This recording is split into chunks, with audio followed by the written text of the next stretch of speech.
Hey there, I'm RJ. Prior to 2023, I just wasn't much of a reader. I would maybe read a book or two a year when I wanted to learn something, usually something nonfiction. It just wasn't a really big part of my life. Last year, though, I decided to make a concentrated effort to become more of a reader. And I'm glad to report that I surpassed my goal of 10,000 pages read in November. And more importantly, I just genuinely love to read now.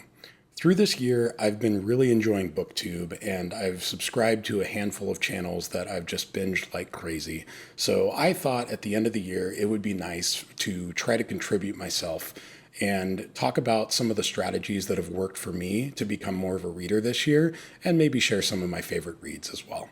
I've never done YouTube before, so please let me know what you think of this video in the comments. And as I started jotting down ideas on videos that I might be able to make that aren't already all over BookTube, I came up with a surprisingly long list. So if you do like this, please feel free to subscribe and let me know down in the comments.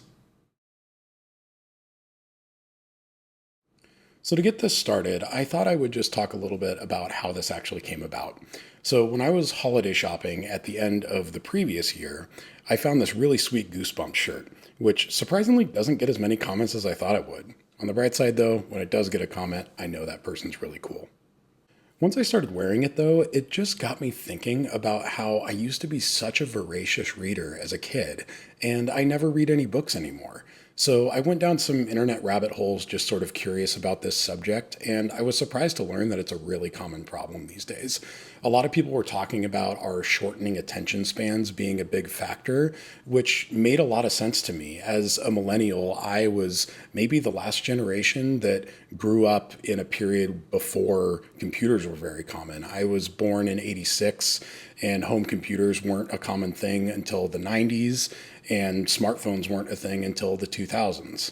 So while I don't feel particularly addicted to my phone and I don't use social media outside of posting pictures of my cat on Instagram, I definitely resonated with the loss of attention span in the recent years, and I decided to do something about it.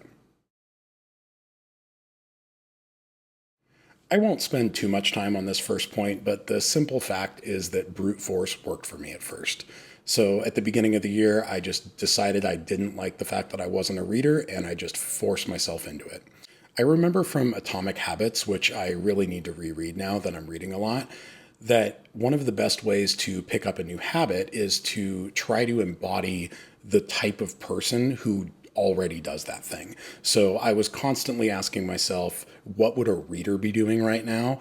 And then following through on that answer. In fact, a bonus question on my annual review at work was asking other people for book recommendations for me. And one of the responses that I got was, I feel like RJ is way more of a reader than I am, and I'm usually going to him for book recommendations. So it really did not take long until I started cultivating that persona and just people started recognizing me as a reader. That said, I totally recognize that brute force is not a great strategy for a lot of people, so I thought I'd talk through a few more actionable strategies that I've picked up that worked for me throughout this year. I'll start this topic with a confession. I'm addicted to Kindles. Kindles were a type of device that I just didn't really understand at first. I was like, I don't really want to read on a screen. That doesn't appeal to me. And why, if I was going to, why wouldn't I just read on my phone or a tablet? And it wasn't until a friend of mine whose tech recommendations are always very in line with the types of things that I'm interested in, and I just trust his recommendations, he just told me, trust me, buy one. Try it. You can return it if you don't like it. And within maybe a week, I could never go back.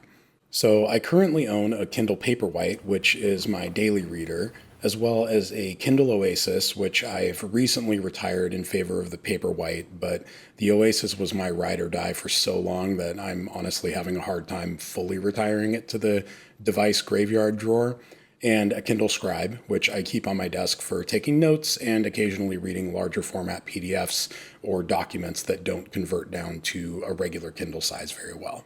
I could do a whole separate video on why Kindles are awesome and what I use the different models I have for, but I will mention one little tip in this video. If you're a Kindle fan, get a pop socket for your Kindle.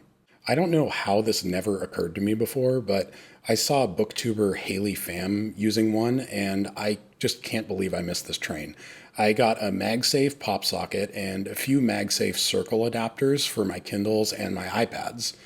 I have a bit of a thicker adapter on my Paperwhite since I don't intend to ever put it in a case and I think it looks a little nicer. Then I got a pack of thin ones for my other devices so they can still fit in their cases, but I can easily snap the pop socket on when I want to read something on my Scribe or paint on my iPad. This one gets a little nerdy and probably isn't for everyone, but I work for a design agency, so I have access to a lot of software and tools that I can use, and I get a little hands-on with the management of my ebook library. Kindles have a screensaver option where rather than one of the handful of stock screensaver photos, it'll use the cover of the book you're currently reading. It's pretty nice if you read exclusively on Kindle like I do, so you can still leave your Kindle on the coffee table and see the cover art of the book you're reading every time you walk by. I'm also a fan of using the library grid view where you can scroll through and see little thumbnails of all your books. But one thing that always drove me crazy was that if you are buying books from Amazon or borrowing from the library, wherever you get your books, all of the book covers in that library view are different aspect ratios and sometimes lower quality and that sort of thing. So what I did was I Googled the recommended aspect ratio for a Kindle book, just what Amazon recommends for authors to upload. And I made myself a template of double that resolution so that they'll always look good, kind of future-proof myself a little bit at that aspect ratio. And now every time I add books to my Kindle, I look online for the highest resolution cover art and the style that I prefer if there's multiple covers out there, and I'll use my template to create consistent, high-quality cover art. I'm also not a fan of the reviews and stickers and New York Times bestseller text, so I Photoshop all that out while I'm at it. So now my library grid view and my current book screensavers just make me happy every time I see them. If you're interested in how to do this, I will caveat that it is not easy. You need to use a separate app to manage your library, and you need to be able to strip DRM from books so that you can customize their cover art. If you're interested, let me know in the comments, and I could make a follow-up separate video going into all of the nerdy details about how to set this up. Another big one for me was finding a few environments that just make me want to spend time there, and I just want to crank through books while I'm sitting there.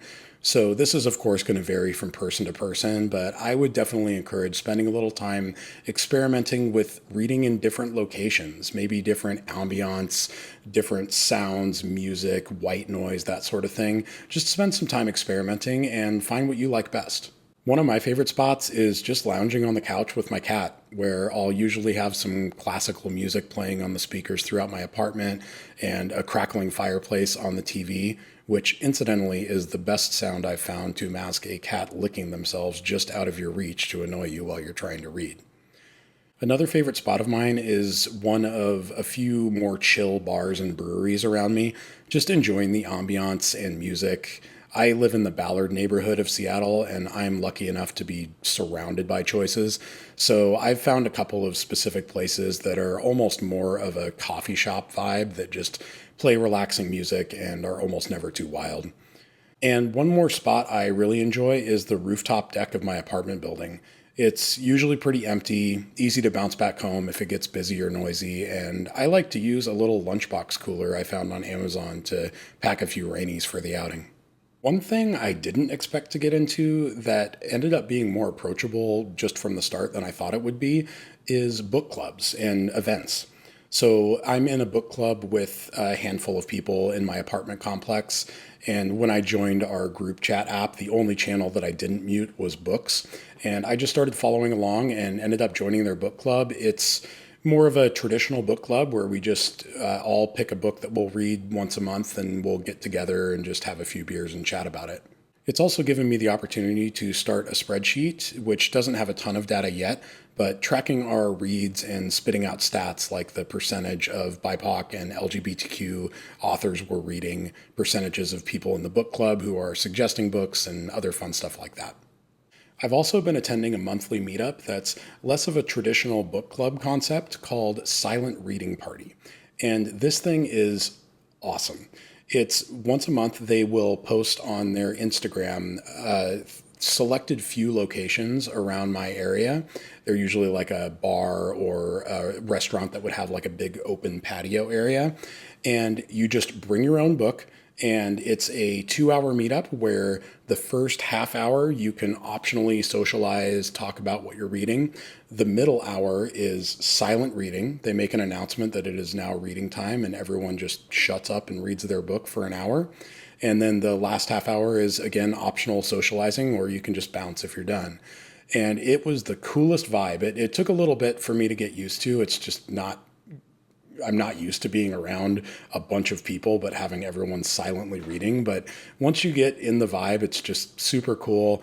And I loved that I could hang out and just read my book in silence and then still go down to refill my beer and say hi to all the dogs. It was just a really cool environment, and both my friend that went with me and I plan on doing this regularly.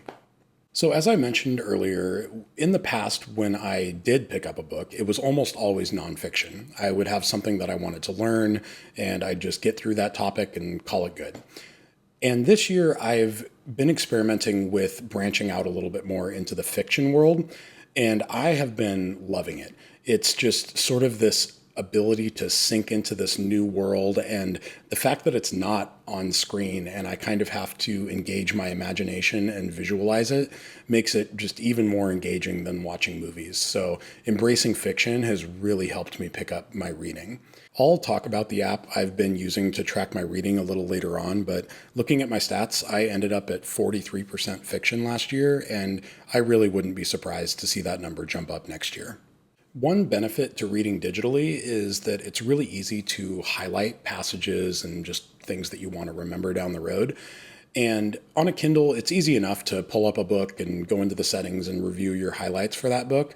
But this year I went one step further with that, and I subscribed to a service called Readwise. Readwise is a really cool website and app where I can import all of my Kindle highlights and get a daily notification to review a random selection of 5 highlights that I'd made in the past. It's smart about preventing duplicates whenever you resync your highlights, and you can favorite highlights to show up in a Sunday favorites collection, and even adjust the weight of a book if you want to see it less in your daily reviews. It's just a really nice way to revisit moments that I've enjoyed in the books that I've read, and seems like something that will only get better the more and more I read and use it. If you do want to try Readwise out, do me a favor and use my referral link down in the description. I'm not affiliated with them in any way, but if you use my link and sync your highlights at least once, then we both get an extra free month, so that's pretty cool. And finally, the last thing in the make reading enjoyable section is BookTube. YouTube is the one algorithm-y type service that I still use, and I pay for YouTube Premium just because it includes YouTube Music, which I use for my music, and I watch tons of YouTube on my Apple TV and different devices, so it's nice to not have to deal with ads. I've just been letting the YouTube algorithm find new BookTube channels for me to check out. I haven't gone into any best BookTube channels lists or anything like that, so I'm sure there's some huge, great channels out there that I'm totally missing. But a few favorites that I've come across so far: Anda Kent, who mostly just reviews horror books, which is my top genre. Super entertaining booktuber and has a couple of really adorable pets that show up in most of her videos. Mike's Book Reviews, The Shades of Orange, Haley Pham, Chantel Reads All Day, Jack Edwards, Supposedly Fun, Emmie, Media Death Cult, and CriminOlly. I'll link to all those channels in the description if you want to check them out, and definitely let me know if you think that I would like a specific channel based on those ones that I've enjoyed so far. I've been using the story graph to track my reading, and it does help for motivation in terms of just adding a little bit of a gamified layer to your reading. But the coolest thing about it is the more you use it and the more you track your books, you build these really awesome data visualizations of the types of books that you read. You can set goals for yourself, see the moods of the books you tend to read. Apparently, I read a lot of reflective, informative, and dark books, and a bunch of other stats. One thing I really like is the split breakdown of books read, pages read, and minutes listened. I enjoy occasional audiobooks, but much prefer reading on my Kindle, so it's cool to see the separation of pages versus minutes since they both count towards your book total.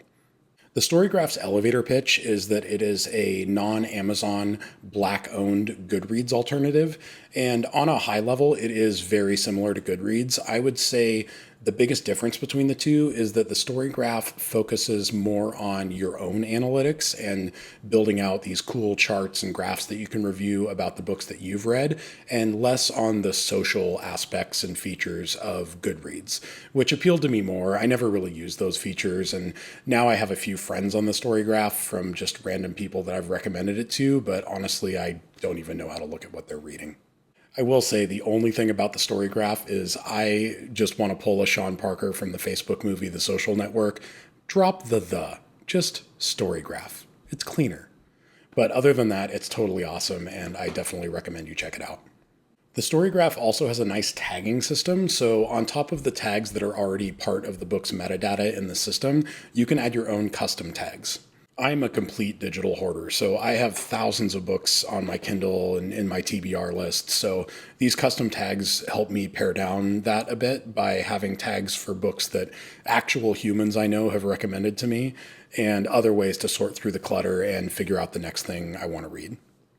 One cool trick I've figured out if you are similarly a book hoarder and always adding new books to your Kindle, but you don't want the ones that you're currently reading to drop off your radar, is a very simplified use of Kindle collections.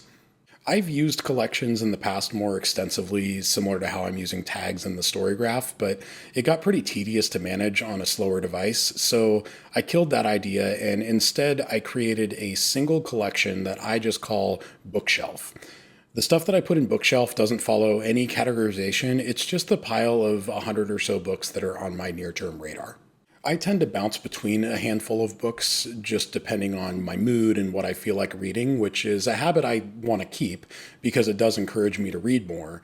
But this use of Kindle collections helps me avoid books that I'm currently bouncing between falling off my radar when I watch another BookTube video and flood my Kindle recents list with a bunch of new books.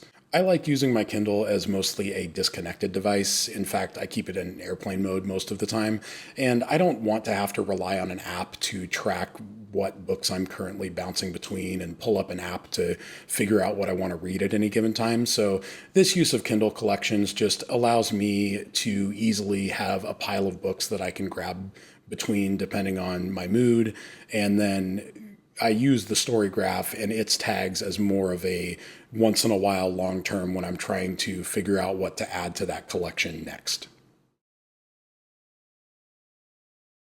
Reclaiming my focus was easily the most impactful change that I made this year. It got me not only reading more, but it helped with my anxiety, it helped me use my phone less, and it just impacted way more areas of my life than I can recount here. If you just Google, can the human brain multitask, you don't have to do a lot of research to find out that we can't. Our brains don't work that way, and when we say that we're multitasking, we're really just bouncing really quickly back and forth between two things, and in turn, doing each of those things less effectively. So I've had a few strategies that have worked for me this year to reclaim my focus and get back to that focus that I used to have as a young reader. The first thing is something that I've actually been doing for longer than just this year, and that is a weekend sabbatical. This is an idea that came from Sean McCabe, who is an entrepreneur, and he professionally consults companies and helps them get to a point where their employees can take regular sabbaticals. So I was listening to an interview from him on one of my favorite podcasts called Focused, and I'll leave a link in the description to the episode that the interview was on. But he was talking about taking the traditional concept of a 7th year sabbatical and changing it up to where you could take a week off every 7 weeks. While he was talking about this, he mentioned how he kept running into an issue with his sabbaticals where he kept filling them with social engagements and little things that didn't really feel like work. They felt like fun things, but as humans, we tend to fill any gaps that are available. And he found himself constantly filling his sabbatical weeks with obligations from his past self to where they weren't actually as relaxing and rejuvenating as he would have hoped. And he wasn't able to sort of do what he wanted. He wasn't able to learn something new or just have that room that a sabbatical is supposed to provide.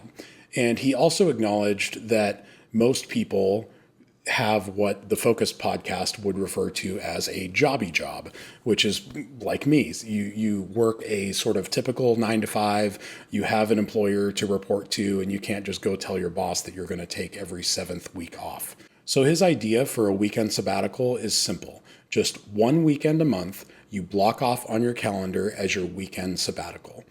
And you can still do whatever you want on your weekend sabbatical. The only rule is that you can't make plans. It's designed to give you that margin, that extra room to do whatever you want to do and not have that block that was filled up by past you with obligations. Now, I felt a little silly trying this at first because I'm not a super social person and my calendar isn't always packed. I felt like I just do this by accident sometimes.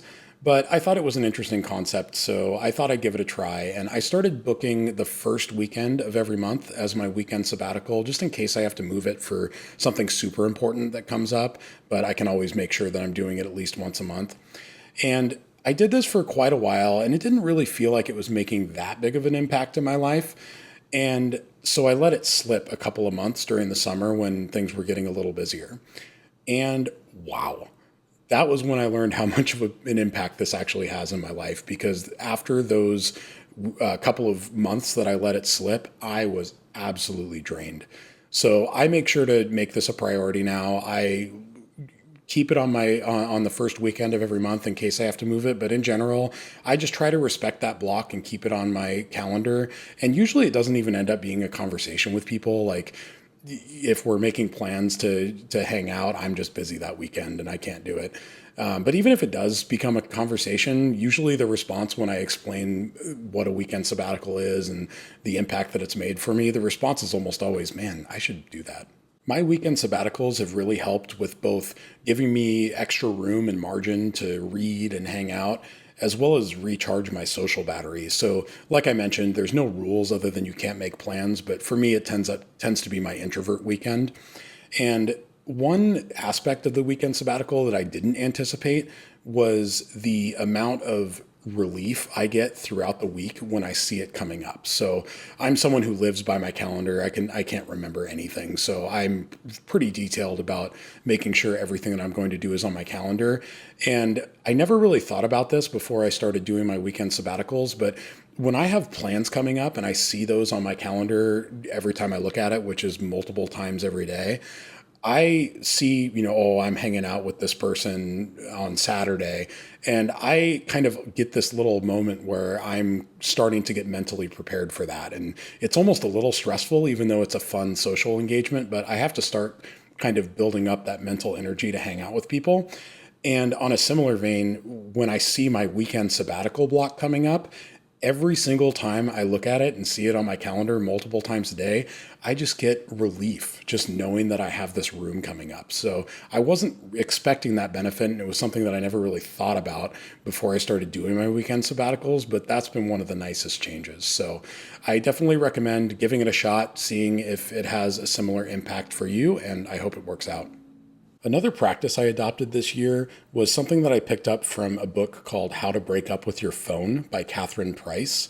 This was actually one of the first books that I read this year. And while I don't consider myself especially addicted to my phone, I don't sit there and get sucked into scrolling apps very often or anything like that, it was a really great book to read in terms of just motivation to set up some better boundaries for myself and make sure that I'm being intentional about the times that I do use my phone.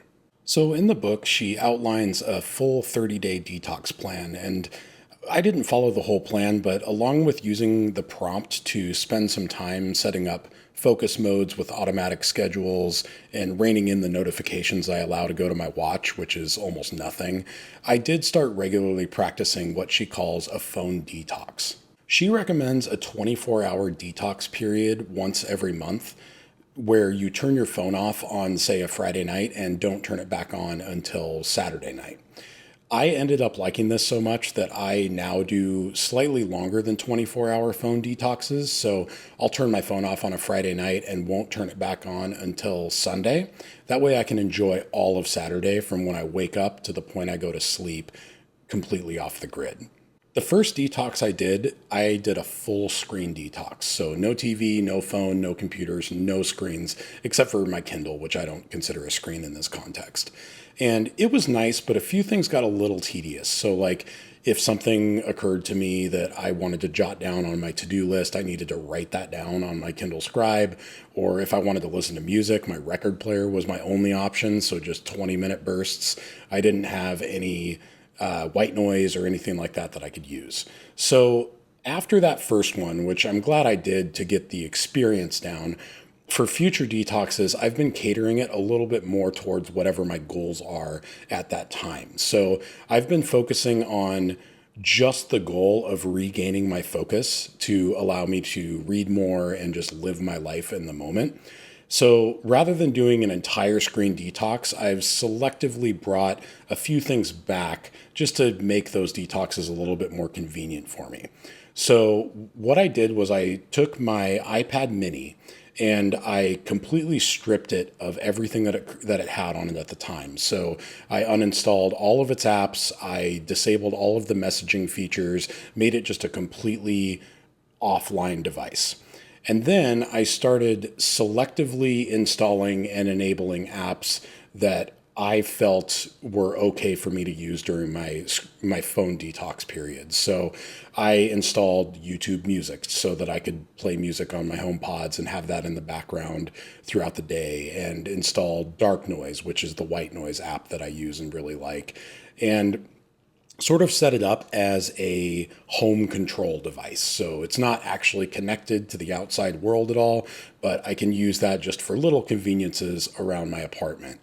And I allow myself to use my TV as well, but only stuff on Plex. So only my local collection of movies and TV shows. No YouTube, no algorithms, nothing like that.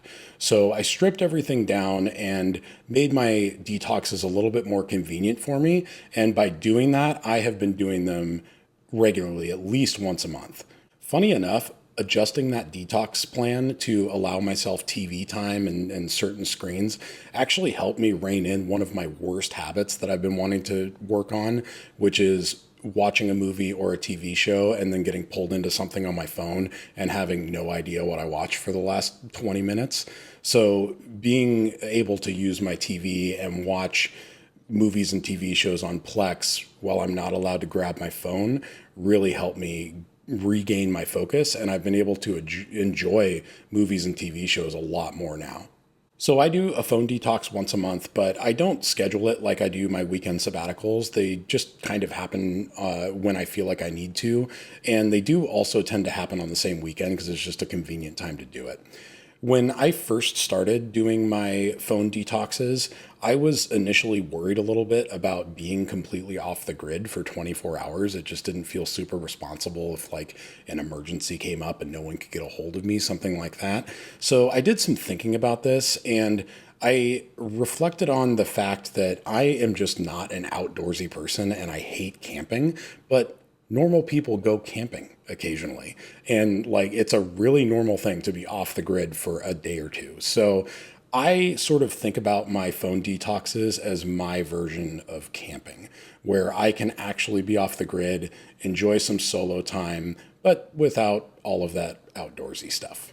And really, after my phone detoxes lately, I've just been turning my phone back on, making sure no one died, and then putting it back on Do Not Disturb and throwing it on the charger and enjoying my Sunday. So I really haven't missed it much. And while the phone detox was the main thing that I picked up from How to Break Up with Your Phone, it's really just helped me stay mindful of my device usage and where I'm intentionally putting my focus at any given time. The other thing that I picked up from the book was moving my phone to a charging stand on the other side of the bedroom rather than on my nightstand. And the only thing that I allow on my nightstand is my Kindle. Funny enough, that has ended up being responsible for some of my longest reading sessions. I'll get insomnia in the middle of the night or get up to have to go pee. And when I get back in bed, rather than trying to force myself to go back to sleep, I'll just pick up my Kindle and read for a little bit. And on a normal basis, that just gives me a few extra minutes of reading every day. But occasionally, I just won't be ready to go back to bed. And I'll just stay up and spend like hours just reading the book that I'm into. And those are the times that I tend to regret it the next day. But also, they're pretty nice for the stats. And I've gotten some of my biggest reading sessions that way.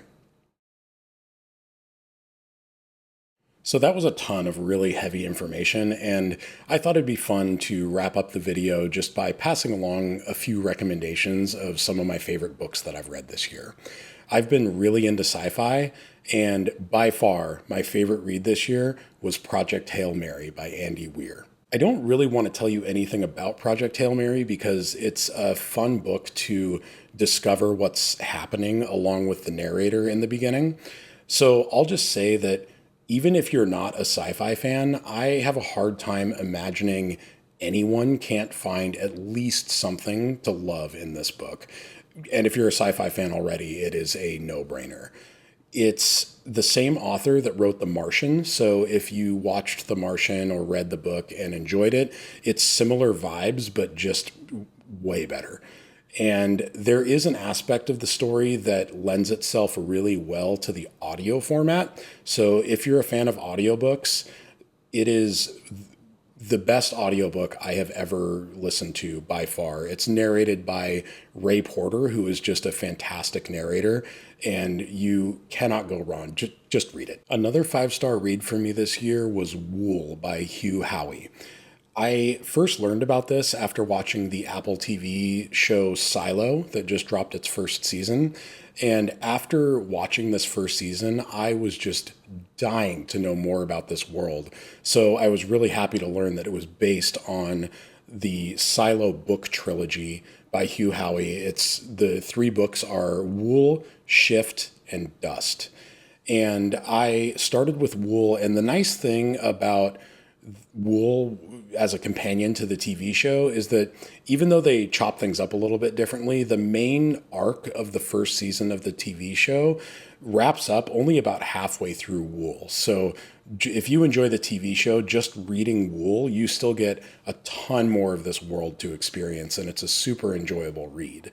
Now, I read the whole trilogy this year, and I will caution that the second book in the trilogy, Shift, is a little bit of a slog to get through. So when you finish Wool, the only thing you're going to want is to learn how the world got to this point, sort of this like dystopian future sci-fi type of thing. So you're in the future already, and there's so much that you just want to learn about how the world got to this point. And so the second book, Shift, is a prequel.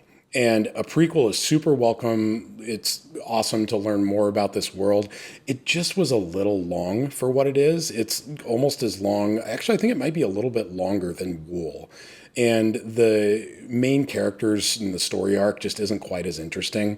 So it's a little bit of a slog to get through that one. But then Dust picks back up in our timeline with the characters that we already know and love, and starts tying in some of these things that we learned from Shift. So it just picks back up full steam ahead in Wool and is one of the coolest trilogies that I've ever seen, and highly recommend picking that one up. The last sci-fi recommendation I have is Dark Matter by Blake Crouch. I feel like everyone's recommending Dark Matter and Project Hail Mary right now, so I'm not going to spend too much time on this, but it was one of my 5-star reads. It was recommended to me early this year, and I loved it. And finally, I wanted to throw in one non-sci-fi recommendation that hopefully hasn't been recommended all over the place like the ones I've mentioned so far, and that's The Stranger in the Woods by Michael Finkel. This is the true story of Christopher Knight, who is a hermit that in 1986, he just decided to peace out of society and go live in the woods. And he ended up living in isolation for 27 years before he was arrested. He got caught stealing supplies from a summer camp. And this story is just a super interesting documentation of his life and his experience surviving out in the wilderness. But it was also half sort of this love letter to isolation and had a very meditative quality to it. So it's super interesting. And this guy encountered, I think, two people in the 27 years that he was in isolation. And like outside of the whole wilderness thing, sounds kind of appealing. So definitely recommend it. Check it out if that sounds up your alley. So that was a lot. Thank you so much for sticking with me through this whole video. Or maybe you just left your TV on in the background and YouTube served this up, in which case, thanks for the view anyway. But I thought I'd wrap this video up by talking about some goals I have for myself and potential next steps for this channel. As for goals, the most obvious thing for me is to bump up my page count goal. So I surpassed my 10,000 page count goal for this last year in November, and I think a reasonable bump up from that would be to go for 12,000 pages next year. So that's the easiest thing. I'm definitely going to do that. The other thing that I've been thinking about is for some of the books that I read earlier in the year, I'm already kind of forgetting what I thought about them or things that occurred to me as I was reading them. So I'd like to figure out a way that works for me to take book notes. And I think I need this to be really simple. I've tried journaling and taking notes and all kinds of stuff. None of it has really sticked for me.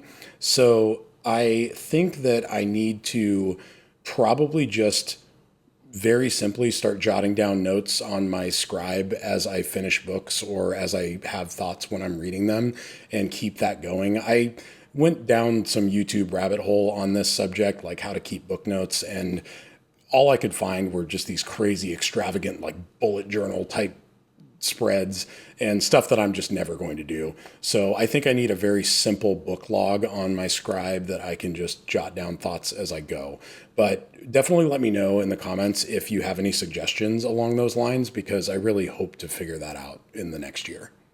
I'd also really like to read more horror this next year. Horror is by far my favorite genre for movies and TV shows, but I haven't really read a lot of horror in my life. I did read a few this year. I read, My Soul to Keep by Tanana Reeve, Pet Cemetery by Stephen King, From Below by Darcy Coates, and Haunted by G.L. Davies. Funny enough, my favorite horror I think I read this year was Horror Store by Grady Hendrix. I didn't expect to like this as much as I did because I'm not super into comedy horror usually, but this is just so well written, so fun, and it's this comedy horror about a knockoff IKEA store that is haunted, and the employees that have been noticing weird things stay overnight to try to document and figure out what's happening. And it is so funny while also being genuinely scary in a lot of points, and just super well written, easy to read. You can crank through it. So definitely recommend that book. And please let me know if you have any recommendations for horror that you think I would enjoy that should get bumped up to the top of my list for next year. And finally, I guess the only thing left to talk about is this channel. I don't realistically see myself being a super regular content creator or working the algorithms. So if you like this video and you want to see more from me, please subscribe and probably turn on those notifications, because I don't imagine I'm going to have a super regular upload schedule for now, at least. But like I mentioned earlier, when I started thinking about this channel and just kind of passively jotted down topics as I thought about them that might be interesting videos for me to make that I haven't already seen all over BookTube, I ended up with a longer list than I expected. So there's quite a bit in there that I think might make some interesting videos. And please let me know if you have any ideas or things that you'd like to see me talk about. But I have a pretty good amount of things that I think I could talk about and would enjoy continuing making videos. So let me know if you think that's a good idea. So thanks again so much for watching, y'all. I really hope you're able to get at least one or two things from this crazy mess of experimentation of mine this year and pick them up for your own workflow and life and just being able to read more. I hope I've been able to contribute something to this platform that I have just gotten so much from this year. And I'm just very appreciative, and hopefully I will see you all again soon.